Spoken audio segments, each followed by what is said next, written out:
Tumepewa hamasa ya upambanaji,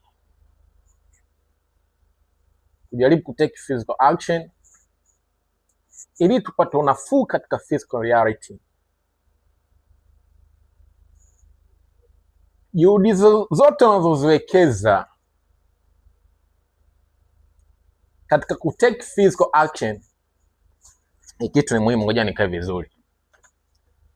Juhudi zozote zile unazoziwekeza za kutake physical action ili ubadili physical reality, wakati personality yako iko the same, hiyo ni distraction.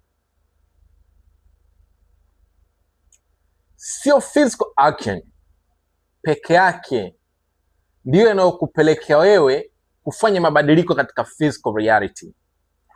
Kwa wewe kujiambia kwamba naenda kubadili matokeo ya maisha yangu kwa kutake physical action, tafsiri yake ni kwamba najaribu kubadili an effect kwa kubadili an effect. Order ya creation iko tofauti na vile ambavyo tumefundishwa.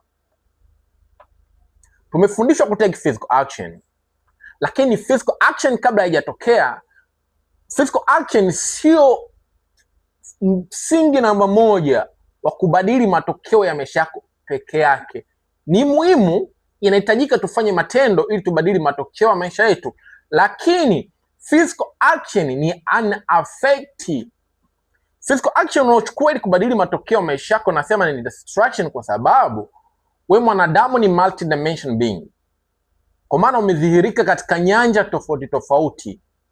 Umedhihirika kiroho, umedhihirika kifikra ama kiakili, pia umedhihirika na kimaumbile ambayo physical action. Kwa hiyo kwa wewe kutake physical action peke yake, ambayo ni dimension moja, ambayo ni nyanja moja ya udhihiriko wako, ukaacha hizi nyanja ambayo ni kifikra na kiroho, bado upo kwenye distraction, kwa sababu huyu fikra na hisia zako, kwa maana kiroho na kiakili, ndio in charge anayekushawishi wewe kutake physical action, kufanya hicho kitu unachokifanya ambacho kinachokupa